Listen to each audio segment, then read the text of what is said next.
Hello and welcome to Galactic Goddess Podcast. I'm your host, Radhaa Nilia, and today we have a very, very special guest, Kory Muniz, who is a holistic healer, an activist, and a contributing writer for Pillars of Light Stories of Goddess Activations. Hello, Kory.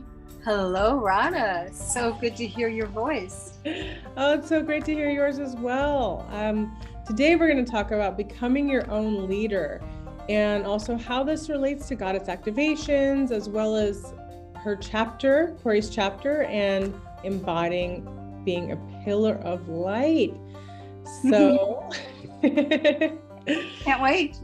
Yes, I think it's so important, what we were talking about earlier, becoming your own leader. And that's really what this book is about as well, is that we are realizing that it's time for us to come online to our true selves, come online to our gifts, come online with our uniqueness, because we are not going to be like everyone else, and we have to embrace our differences and our uniqueness. And actually that's where our brilliance lies, don't you think? Absolutely. And it also helps get rid of a lot of disappointment, because when we tend to focus on other people and give our power to other people,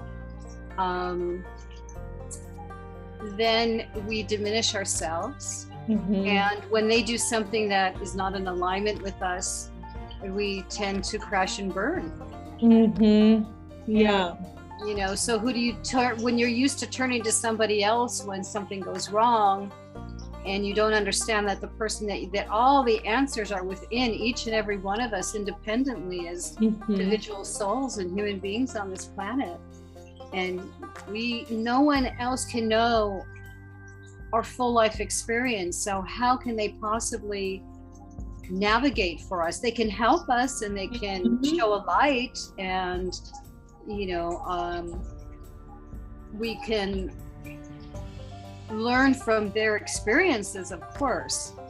But I think we've been taking on their experiences as our truths for far too long. And I think that when the energy and frequency of the goddess was diminished and stepped on and covered over, the intuition and the inner knowledge that we are our own sovereign souls went away. Because especially as women, we've been taught we take care of our children, we take care of our significant others, we don't really focus on ourselves. And when we don't listen to ourselves, I know personally, when I don't listen to my inner goddess, I always end up in trouble. It's never good. It's so true. It's so true. I really like what you said about the goddess being covered up, because in his story, the goddess, the divine feminine, there has been a war against the feminine. And this is important to understand, because there were temples across the world of all different nationalities and creeds of women that gathered. There was traditions, there was matriarchy, there were beautiful statues that symbolized, the divine feminine. And it was not coming together to be better than anyone. That's not what the divine feminine is about. It was about being in touch with the divine and finding like, it's almost like the inner navigation through the divine, being connected, being online with that, right? That which is eternal. And there was a feeling of peace and empowerment, and there was a heavy destruction that happened, and annihilation, and I really mean annihilation of the goddess in text, in symbolism, in temples, in statues. But what was so interesting is that archaeologists have found these little goddess statues across the lands as well, and they were buried, like sort of hidden, and they found them in all cultures and all lands. You know, that beautiful goddess, you know, the symbol of the goddess, right? And you know, that women used to make. And so there is so much that ties in that is not spoken about. And we have to remember history was created by victors, you know. Exactly. I was just thinking the very same thing. And, you know, I find it very interesting that the goddess energy, so much of it is finding the sacred in the body. And when patriarchy came along, the body became ultra sexualized. And the goddess brings us back to the sensuality, not the sexual, but the sensual. Yeah.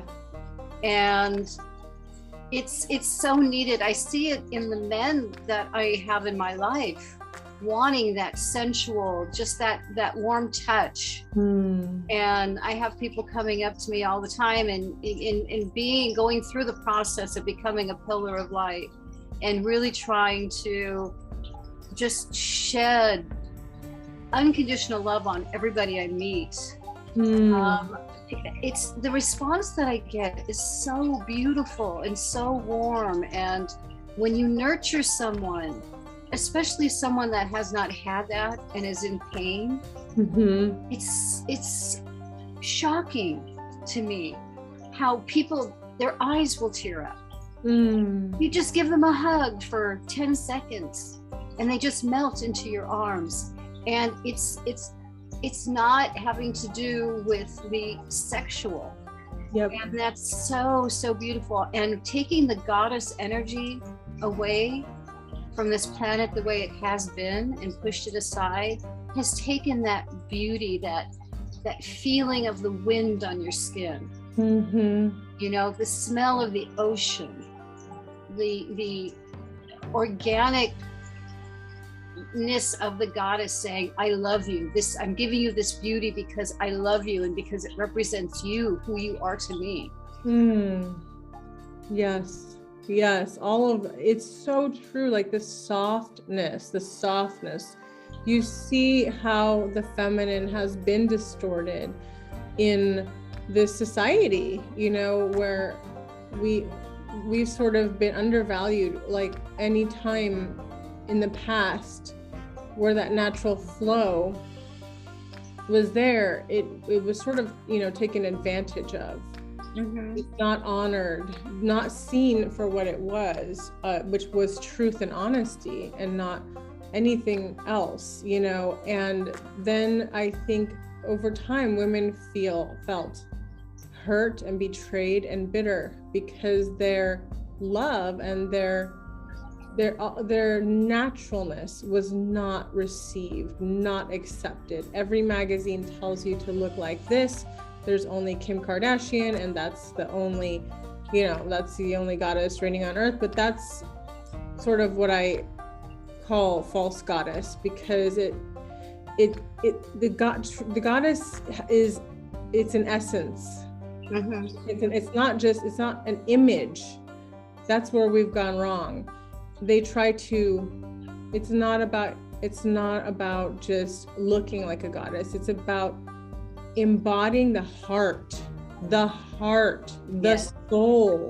soul of the goddess. And so all the idols of these times, you look into their glazed over empty eyes, and there is no goddess flowing through them. Right. Well, I mean, they're all fake.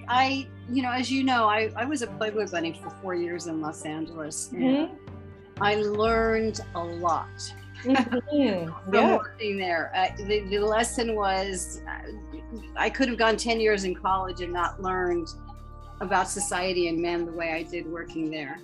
I believe it. And, you know, the one thing, I started working there when I was 20. And I wasn't working serving drinks. I started working in the gift shop area, and I played pool and was the photo bunny, things like that, did promotions, excuse me, for them.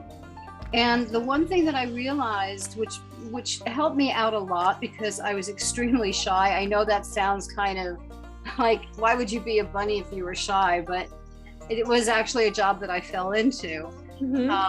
I still am quite shy when I'm in a situation where I don't know people, but I realized that the men around me were fantasizing about women who didn't even look like what they thought they looked like.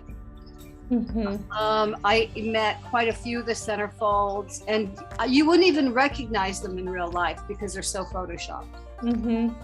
And so then for me, as a young adult trying to find my way, it was pivotal for me to be able to say, I don't need to live up to that, because that doesn't live up to that.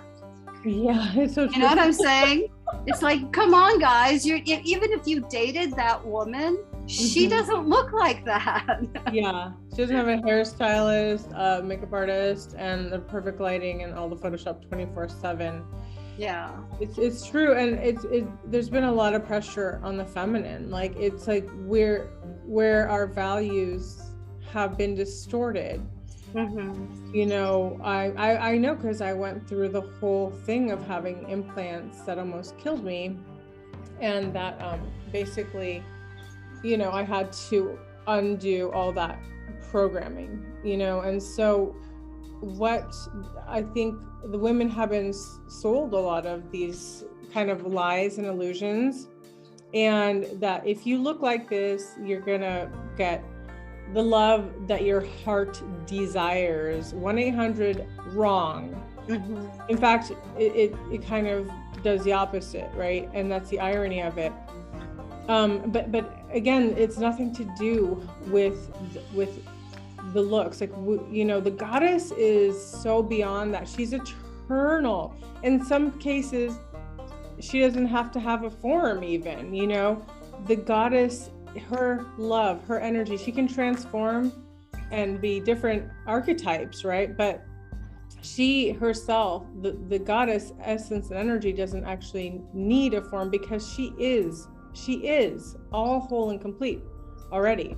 Right. Well, she's creation, she's creativity, she's beauty, she's absolutely. I mean, my point was just how society has turned women into nothing more than visual pleasure.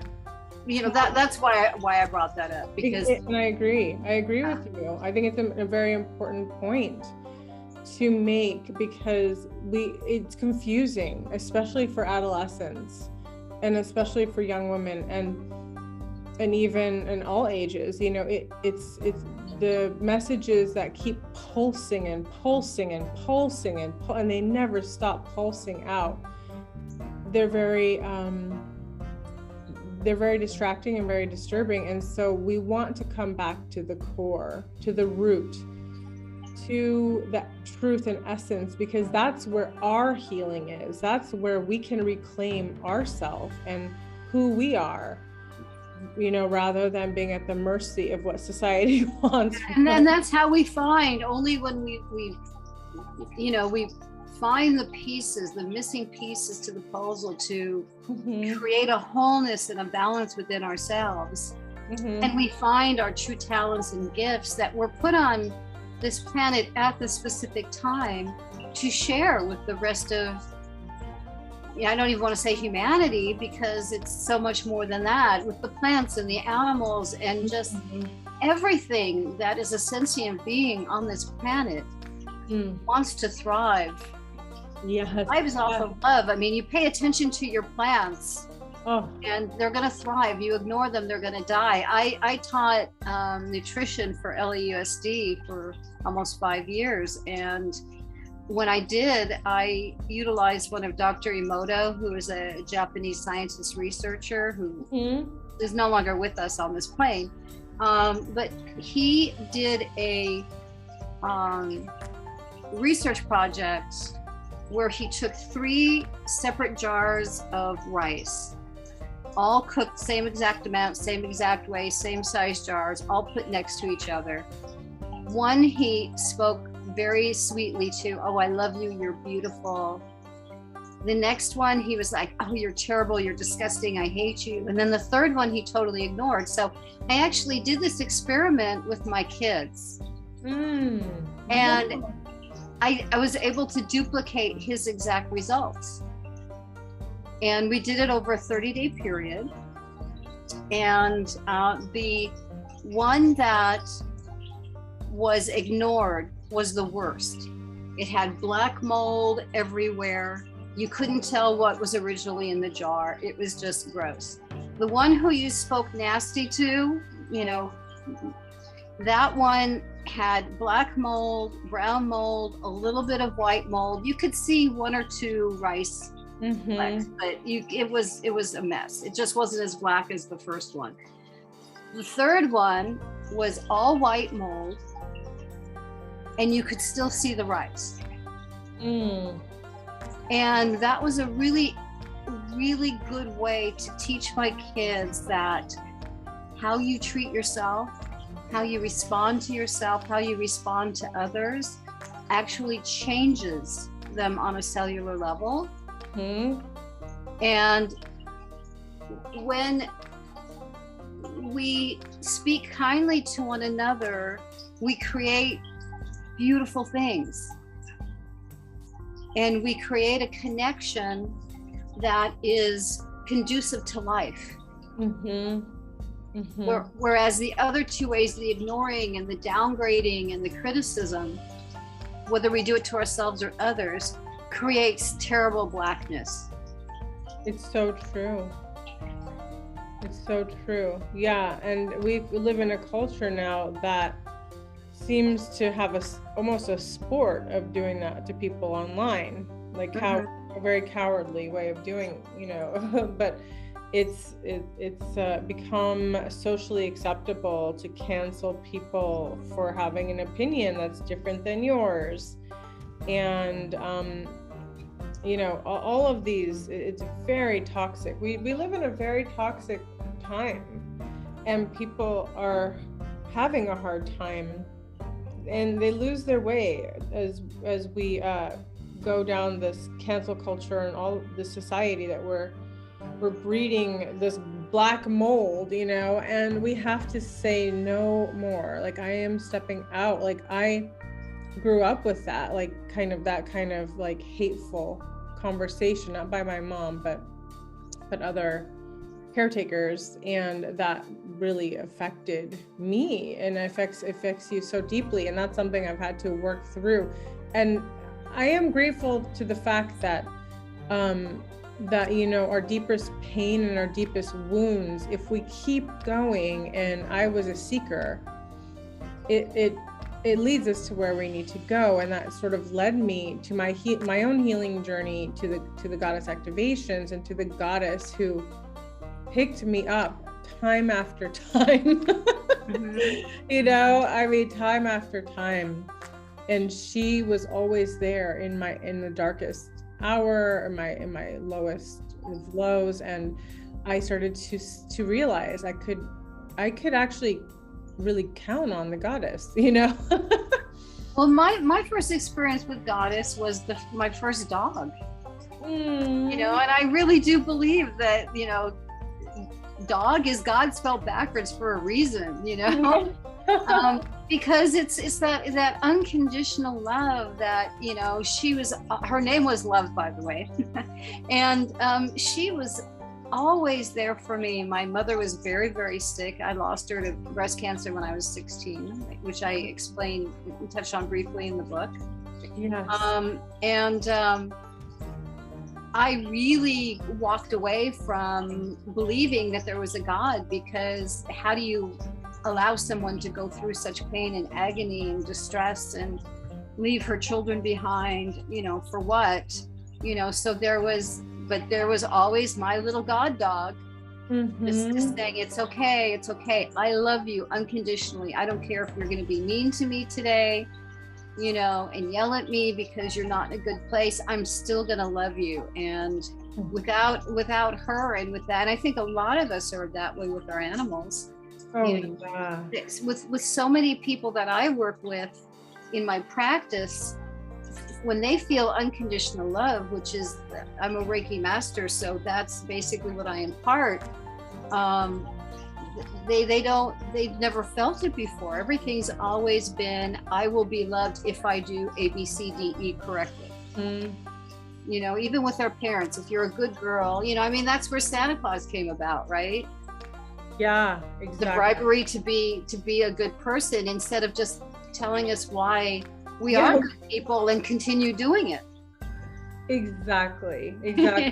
Exactly. And that's why, you know, coming into that union with that divine, you know, energy, the goddess, it helps us to remember who we truly are. And I just think that is the truth, you know, that we are able to access our own leadership too, because that is an ally, and it's not something that's going to lead you astray. And that's also interconnected with your own inner goddess. You know, it's, and when you have divine devotion, it becomes inseparable.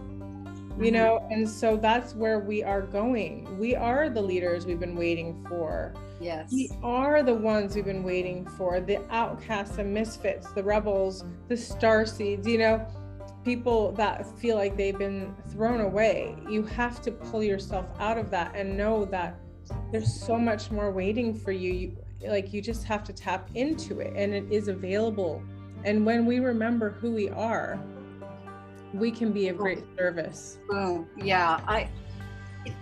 The goddess activation process was so pivotal in my life. I find it difficult to find all the words to express my gratitude to you for being my caretaker through that process. Because it did bring back so many memories that I didn't understand. And I keep bringing up like the puzzle pieces, but that's how it was for me. It was like, I was this pretty picture, but there were these pieces missing that just didn't allow me to make sense why I was feeling so stuck and so pissed off and so aggravated by the way things were going, because I was raised to be a good girl and follow, you know, the laws and be a good citizen and do the right thing and take care of people around me. And then I was kind of left this empty vessel after doing that. And the process went, okay, you've experienced this so many times. You've done your job. Yes, you were the good girl, the good boy, whatever the lifetime called for, you know, you did it. And it's okay to rest and just be that light, that opening heart example, because I don't want anybody to follow me, but I would really be very honored for people to look at me and say, wow, she glows. You know, she's happy. I want to be happy like that. And there's, you know, I'm not happy 24/7. You know, it's like somebody said, before enlightenment, cut wood, make fire. After enlightenment, cut wood, make fire. Some things don't change. It's, you know, we're not all going to go live in the mountains, but if the energy that I can put out is 99% positive, I'm going to be okay with that 1% of, yeah. You know? Yeah, exactly. And that's the truth. We are human in human bodies. We are still processing out so much, not only for ourselves, but many and most of us are processing for generations upon generations of our lineage. And so, of course, there are those negative emotions, and I think we honor those too. We honor all of it, but at the core of it, we do desire to be that, you know, beacon of light, because we want everyone's light to activate and awaken. Like, you know, that the last thing anybody wants is to be a guru. I would like to imagine the world with everyone's pillar of light activated. Could you imagine how fun that would be? Finally, we could have a great time. Oh gosh. Yes. You know? and we could have a great time without buying into society's view of a good time. You know, we can have a really good time and not spend any money, is my point. Oh yeah. Oh, absolutely. You know? Presence, because if we could all be present for each other, could you imagine the feeling, community? It wouldn't constantly feel like, are you being politically correct? You know, it's like all that is a division, and enough. I think we're tired of it. Like it's like the two same sides of the dark playing two different, trying to pit us all against each other, and they're one team behind closed doors. Well, the left wing and the right wing are both part of the same person, aren't they? Yeah. And that's kind of where my activism fits in, because you know, I always verbalize the fact that this is not what's going on our planet right now, is not a matter of left and right, blue, green, orange, purple, male, female, whatever's in between. You know, it's not a matter of that. It's a matter of our soul, protecting our soul, protecting the most beautiful element and most important part of our being is not this vehicle that we call a body. And, you know, of course we want to keep it healthy and keep it fit, and, you know, make the best out of it and use it to have fun and love and hold and nurture and dance and sing and take all our talents. And, you know, a very good example of this was a couple of weeks ago. As you know, I had a book signing for Pillars of Light. Yeah. Stories of Goddess Activation. I'm here in Los Angeles at a beautiful home in the top of Topanga, overlooking the ocean. And Alana Starr, who is another co-author on the book, actually blessed us with her sacred songs and sang for us. And a lot of the people that were there are not people that would go to meditation or yoga or whatever. And I could see their hearts opening. And they were holding, most of them actually had their hands over their hearts, and I don't even think they realized it. And when I was reading off my chapter to them, there are some very emotional parts for me, and I started crying, and people cried with me. And at the end of it, one of my friends that was there said, "Oh, did you notice all the 5G towers? Did you feel it?" And I said, "No, I didn't," because I was putting out a different frequency. I was sending out Reiki to the ocean, which just happened to be in the direction of all the 5G towers that I did not see, because I was not in the vibration to see it. And I think that when people understand that they raise their vibration, a lot of this negativity will actually fall away. Yes, I agree. I feel like that's just the truth. I feel like we are the ones we've been waiting for. Therefore, when we activate our light within, and we are making our own light grid together, together. That's why it's pillars. Pillars create the grid. And I see it, like I see it so clearly, you know, it's like this beautiful light grid. And we are that powerful. You know, and that's what we have to remember.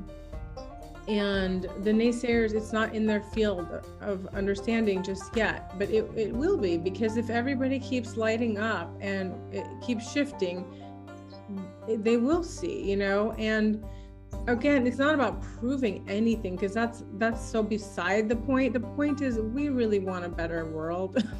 We want a better world for all of us. Everyone. Well, I mean, a good visual that I can share is, there's 10 people and they're walking through the forest. And if one person shines a light, that's great. A few people will be able to benefit from that. But if all 10 people turn on their flashlight. Mm-hmm. Everybody gets to see everything around them. Woo!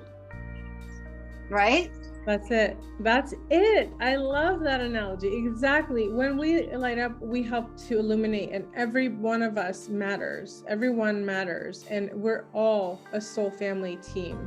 The sooner we can remember that, the better, because it's been really tough with this division. Mm-hmm. Painful. It actually physically hurts the way it just makes me very sad. But nonetheless, we continue to do our work and we continue to rise, because it is our job. It's our purpose. And in that purpose, we're really helping planet Mother Gaia as well, because she is a goddess. She's a living, breathing goddess. Everything that comes from her is a goddess, you know? Yes. And she does breathe. I mean, this has scientifically been proven. And it's crazy, but it's a totally different vibration that tells us something else. And humans need to hear something 10 times before they take it into their own psyche, and from different people.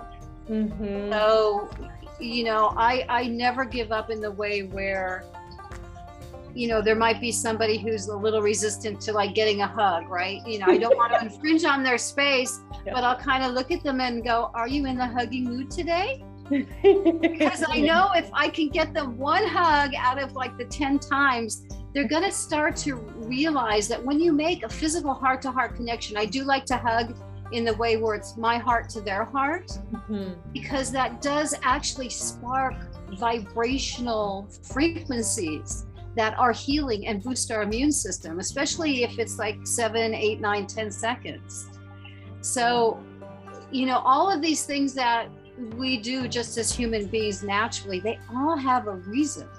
When I started doing Reiki, and I realized, when you go into a hospital, most of us will take somebody's hand and hold their hand. Well, that's a chakra.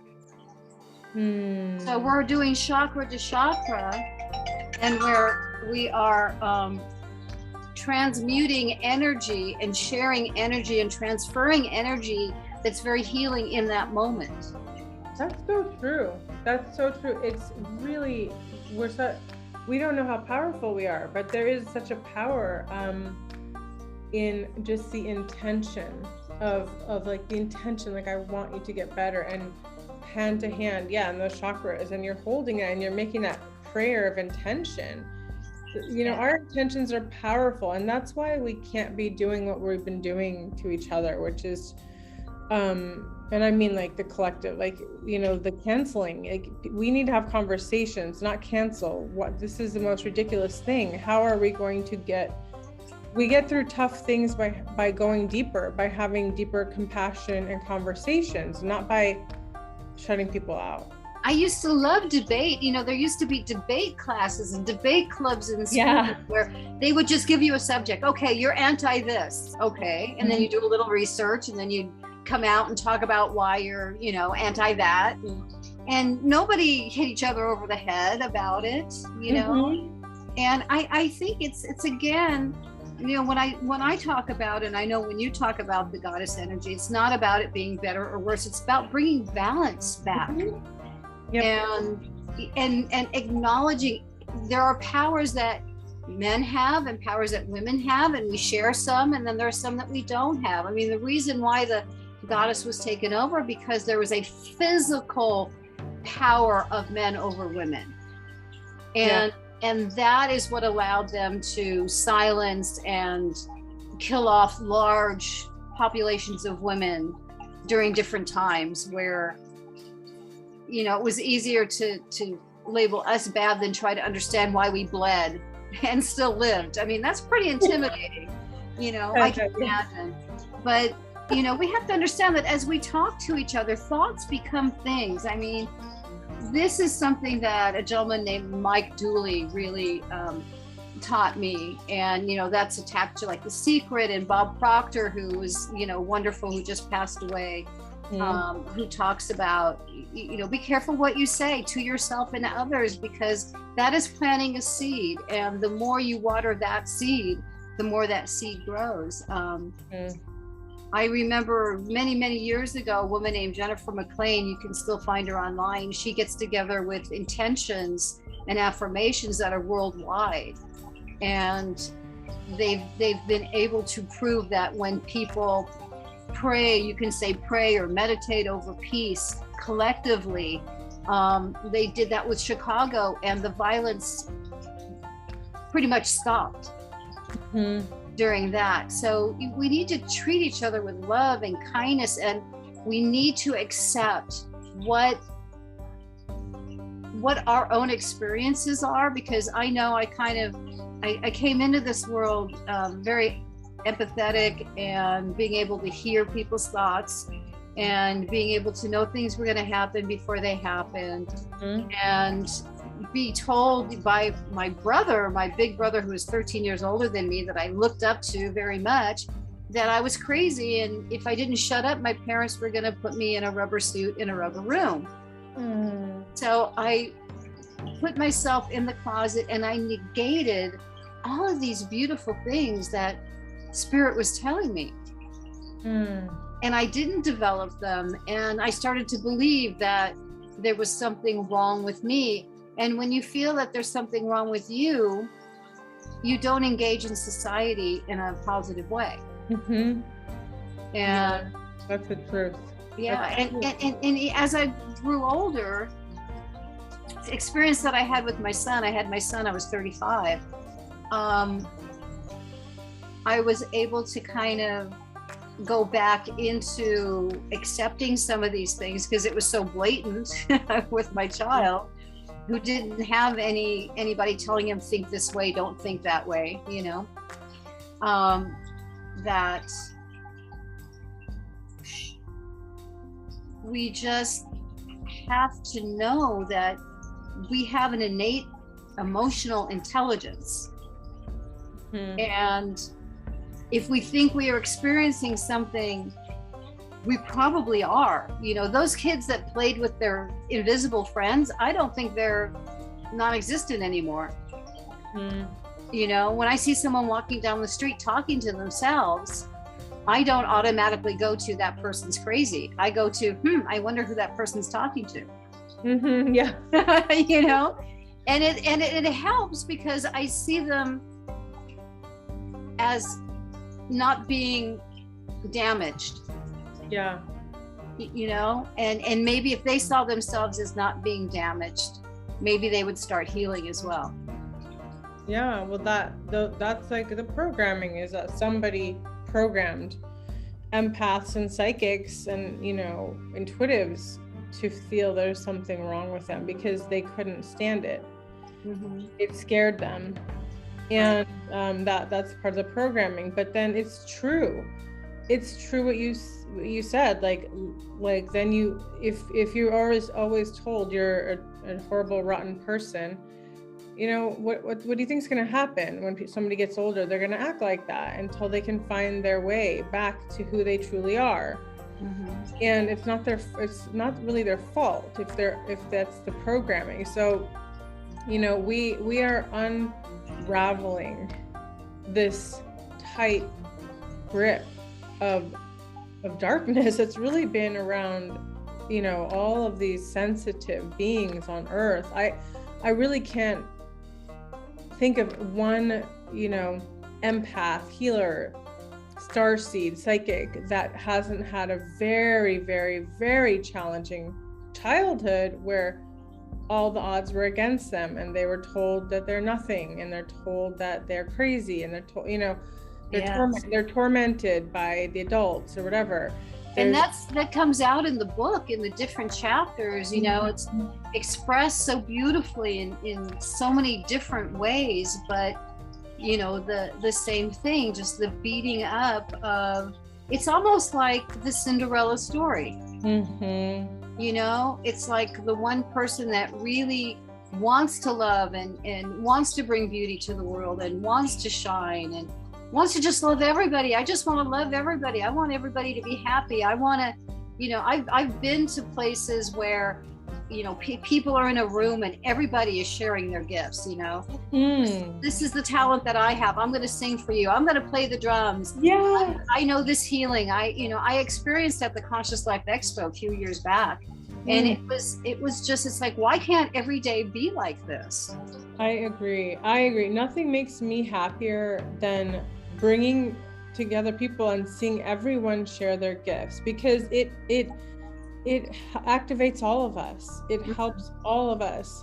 When one person shares their gift, it awakens our own, and it's not competition, it's love, it's beauty, it's inspiration. I did a women's retreat where every one of us shared something, and it was so invigorating. I mean, I cried and cried and laughed, and we howled, and we all shared something. And that is what this is about. That's what this book is about. That's what the Goddess Activations is about.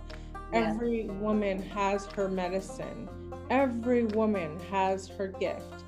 And every woman has her archetype. Well, she has multiple archetypes, but usually one main archetype with many, many others, Mm-hmm. And for the most part, when you share those gifts, it is received in such a beautiful way. And those that don't receive it in a good way, that's your higher self saying, walk away. This is the dark. Mm-hmm. Yeah. It's like, at some point their vibration will be raised, but you're just done. I'm personally done. If somebody can't receive love in a positive way, then that's okay. But I can love them from afar. Absolutely. I don't have to send them anything negative. I can love them from afar. And I don't know if you ever read the series Conversations with God. Yeah. Not Walsh is the author. Yeah, because I'm from Ashland, and I believe he was in that, from Ashland. Yeah, that literally saved my life. When I was turned on to that book, I was going through my divorce, and I was becoming a single mom of a 3-year-old. And I didn't know, I didn't have, really family to lean on or anybody to lean on. I was pretty much by myself. And when I started reading that book, it's hard because you read things like, Hitler, we perceive Hitler as being a bad guy, but he opened up people's eyes to the true evil that we can experience on this planet. Mm-hmm. And that we can't just trust people, by what's on their surface. And it was a question. What do you want? How do you want society to be? And so therefore it was kind of a gift. Now for me, that was really hard. That was really, really hard because my family is Jewish. My grandmother's German, so I have family that were really seriously involved in the Holocaust. Mm-hmm. But then as I started to read further into how he was expressing things, that we all come here to experience different parts of our divinity, whether it be to be kind or to be generous or to be forgiving. We have to experience things that bring that out. So to be forgiving, somebody has to do something that you need to forgive. Mm-hmm. So that means another soul has decided that for your growth, they're going to come here and be that negativity, be that darkness. Yeah. And when I read that, wow, it blew my mind. Yeah, that it's at times so hard to be like, okay, but I feel like when we soften into the goddess, soften and that safe, sacred space, it makes sense. It absolutely makes sense. But in the day-to-day life, it could be very, very frustrating and like, how could that be? And that's why I like sometimes past life regressions, because at times I've seen where, okay, in this lifetime that person played the bad guy, and then this lifetime they're perceiving me as the bad guy, we volunteered at some level to play roles for each other, just like actors, at some level. Yes. It feels so real though. It feels so real. And it's very challenging. And so, I've been saying, I'm sorry, please forgive me. Thank you. I love you. Because we have different, it's called parts of self. So we may have a part of self that's a little girl, right? And a part of self that is the teenager, and a part of ourself that is like the vixen, and a part of ourself that's like a grandma inside. You know what I mean? We can have all of that. Even the part inside that's the husband. Yeah. And that's okay. I mean, we're at the same time we are everything, but we don't have to be everything to everybody. Yeah. And so many of us have tried in our lives to, we just want to make everybody around us happy. But those of us that do that very rarely make ourselves happy. And also very rarely make everyone happy, because no one could be happy about everything. And some people want to be unhappy, and that's part of nothing you could do could make them happy. And I think that's for the empaths and the healers that were somewhat abused as a child, and they wanted peace, they wanted love, they really wanted that, and also as a survival skill, they needed it, because they tried to be the peacemakers, because they in order to survive and in certain environments, that's what it comes down to as a child. And so unlearning and I think that's kind of like the good girl syndrome, which is you're rewarded when you're good and you're pleasing and you make everybody happy. And that's just not realistic. That's not realistic. And sometimes, the Kali is appropriate for certain situations, and that is appropriate. That is absolutely appropriate. So I'm not one of those people that is like, I believe in kindness and love, but I also believe each situation has its appropriate approach, Yeah, well, there is tough love. I have a son, he's going to be 28, and he, he'll say, oh, I'm going to do A, B, C, D, E. And I'm like, no, I really think you should rethink that. And then I just say, look, I'm your mom. So I'm going to be, the things that I say are going to be, I want to protect you. But you're a grown man. You don't have to listen to me. But you do have to let me say it, because that's my job. I will always want to protect you and have you and see you be safe and happy and loved. That brings joy to my life. But the reality is, I know I'm not trying to control you in any way. I'm just saying, I think that's a dumb idea. You shouldn't do that. I think that's fantastic, because you're also leaving room for freedom. And then when you create that kind of space too, I think people would tend to go toward big. They would think about it. Whereas if you're like, absolutely not, guess what? They're going to do the absolute opposite. That's just how it is. Right, because we all want to express our power. Yeah. I mean, I was like that. It's like, but tell me what I can't do so that I can go do it. Yeah. And tell me twice and I'll do it twice. Yeah. No, my head's not bleeding. Yeah. It's so funny, but so true. That was me growing up too. Okay, tell me no. And I also feel like I played out a lot of like the black sheep in the family. Like I played out a lot of the shadow stuff, because most people in the family aren't willing to look at it. So somebody actually has to. It is actually there is an unspoken obligation, soul contract, that somebody in the family has to play out the unspoken shadowy stuff that everyone tries to hide under the rug, right? And so that's the other part too.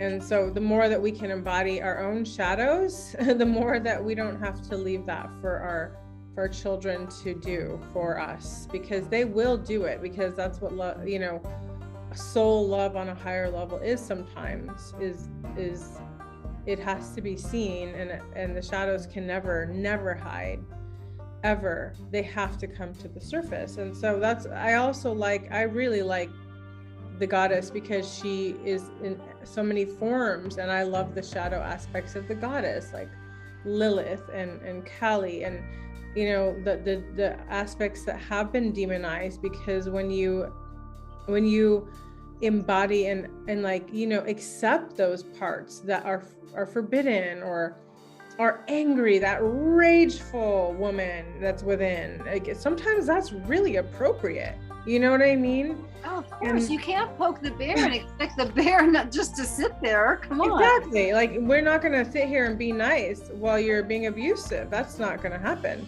So the goddess it's not just about being one flavor, one color. The goddess is everything, all aspects, and gave me so much permission. And then I realized that I could recognize that goddess in women and realize they have so many flavors, and it's beautiful to discover. It is so empowering to activate those aspects. And when you do it like that, you are integrating, and therefore we don't have to cast those shadows out.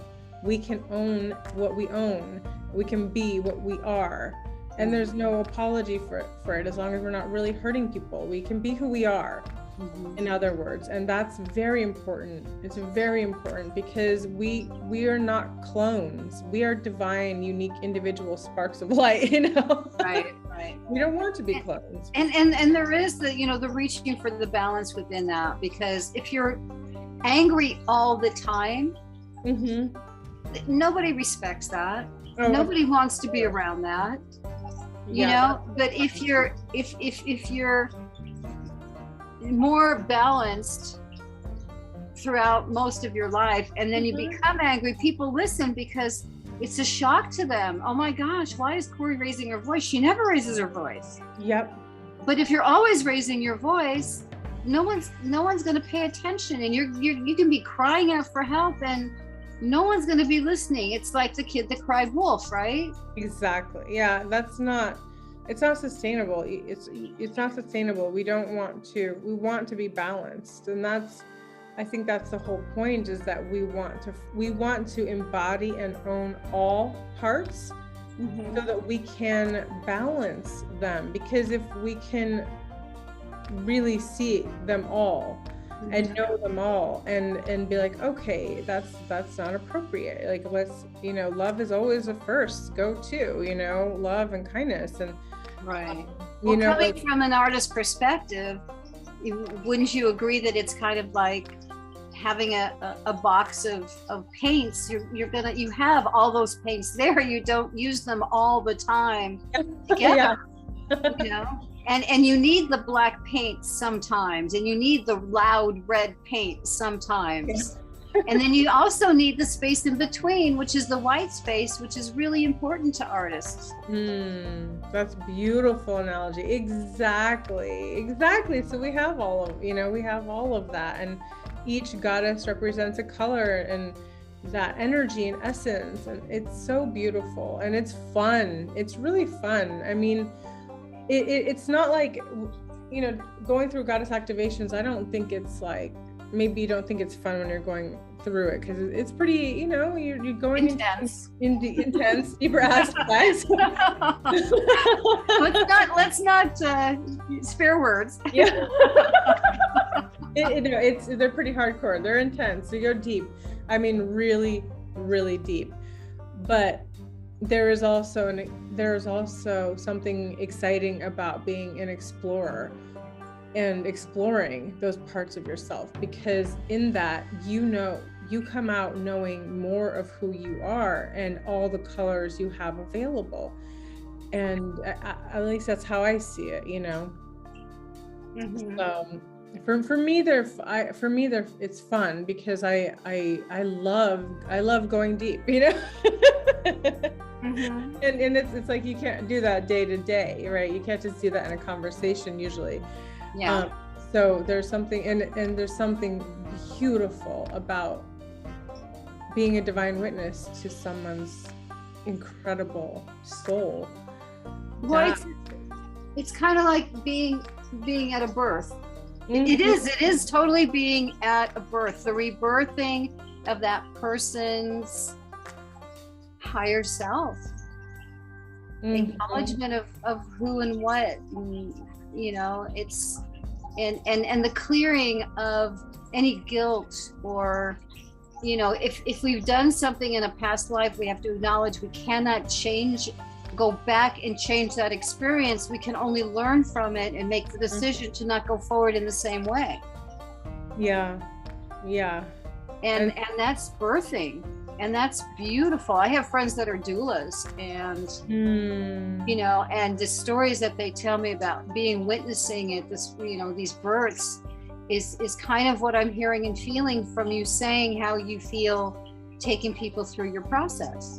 That's it. I really do feel that. It's like, it does. It's like I'm witnessing, the birth canal, and also the birth of who you know, we truly are. And it's like, that's divine. It's so beautiful, because we are such amazing beings, and I love witnessing others in their divinity. And it's like being a doula. It really is. And you know, because you're an incredible healer yourself. Oh, thank you. Yeah, you are an incredible healer. And what share with us the modalities that you do. Well, my main focus is Reiki. I'm a Reiki master teacher. I've been in practice for over 20 years. I've been an energy healer most of my life, but use my own energy to do it. This is the universal life force energy.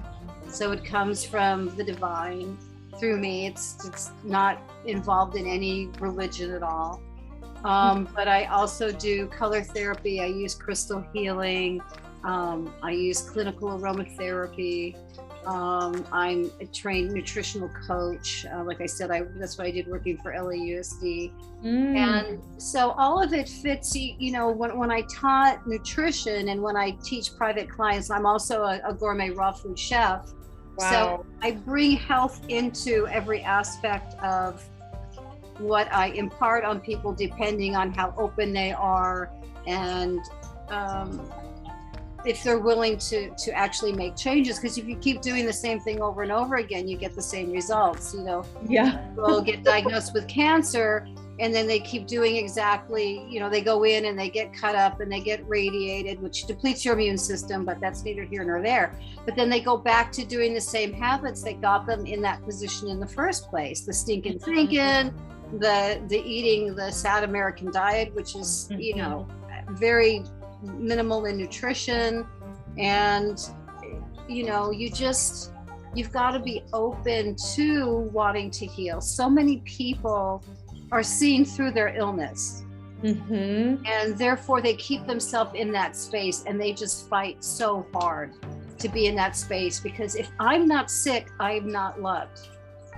Oh, that's so true. That is actually a belief. Yeah, that's a belief. Yeah. So belief work is really important, and it's really wonderful to have the full gamut, because then you can go in and be like, okay, is this a belief, or is this something that passed down to you? Is it something that your, you know, family did? Exactly. Yeah. So I incorporate all those things, and I do it in a way where I make them and hold them responsible for their healing. You know, I tell them from the get-go, I'm just the straw. And it just depends on what you decide to suck up. I love that. Yeah. I can't make you take 2 sucks if you only want 1 suck. You know? but I am here to give you tools if you choose to take them. You know, and I'm going to put you in a place where you're going to experience unconditional love, and you're going to determine whether that's what you're going to expect from life going forward or not. I love that. And that's the truth. Everyone has to take responsibility for their own experience, Yes. Because and it doesn't matter what someone did to us before, because that is gone. Mm-hmm. And it's so hard to get out of that. We all know, I know you've been through it, I've been through it, all of my co-authors in Pillars have gone through it. The stories are devastating. And for so many women to open up their lives, I mean, this is the Me Too movement. Mm-hmm. Mm-hmm. This is what it should be, is figuring out why we allowed that to happen in the first place, and how we can stop it from happening going forward. That's a powerful statement. Thank you. That's so powerful. And that is something I thought was so important, and I really felt it's women. We have to share our stories, because if we read them, you will see how similar, totally different upbringings, totally different experiences, but there are through lines of the same sort of experiences, abuses, and I think, across the board, we have to talk about these things, and they're sort of like the forbidden fruits, right? We're not supposed to talk about it. Because it makes everybody uncomfortable. It makes people uncomfortable, but I think it's liberating. Right. Well, but because it makes people uncomfortable, I feel, because it opens up the window to the experiences and the shadows in their lives. And we've chosen to be awakened to it. They haven't. That's the truth. That's true. Absolutely true. It makes people who don't want to look at what's really going on in this world uncomfortable. And maybe people who have suppressed memories of their own and don't want to deal with it. Yes. And so I understand,